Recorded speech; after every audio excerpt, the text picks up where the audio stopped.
یہ ہماری تحریک کی کامیابی ہے، ان ماؤں کی کامیابی ہے۔ یہ اپنے گھروں میں روتے تھے کہ ہمارے بچے ریاست نے اٹھائے، کوئی نہیں مانتا تھا۔ آج جو ہے نا آپ سب اس کے گواہ رہے کہ ان کے بچے کس نے اٹھائے، اور جب کل ہم یہاں سے جائیں گے ایک ایک تصویر کو ایک ایک کر کے نکالتے جائیں گے۔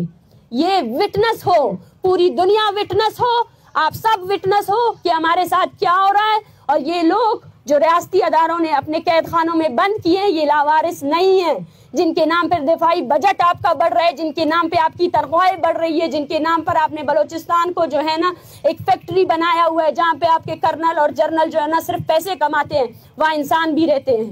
وہاں ہونے والے ہر انسانی جرائم کو ہم نے ایکسپوز کیا ہے۔ یہ ہماری کامیابی ہے، یہ ہماری کامیابی ہے، یہ ہماری سب سے بڑی کامیابی ہے کہ پہلے پاکستان بھر میں کسی کو یہ بھی نہیں پتا تھا بلوچستان وزیرستان کا حصہ ہے یا کوئٹہ بلوچستان ہے یا اس کا دارالحکومت یہ ہے، لیکن آج ہم سب نے بتایا کہ بلوچستان وہ خطہ ہے جہاں سے اس ملک کی جو ہے نا دفاعی بجٹ بن رہا ہے، اس ملک کی معیشت چل رہی ہے، اور بلوچستان کے لوگ آدھی سے زیادہ آبادی جو ہے نا آپ کے ٹارچر سیلز میں ہے، اور آدھے سے زیادہ خاندان بکھرے ہوئے ہیں۔ وہ اب بھی آپ سے یہی ڈیمانڈ کر رہے ہیں کہ خدا را ہمیں جینے کا حق دیا جائے، وہ اپنے جینے کے حق کے لیے آپ سے ڈیمانڈ کر رہے ہیں۔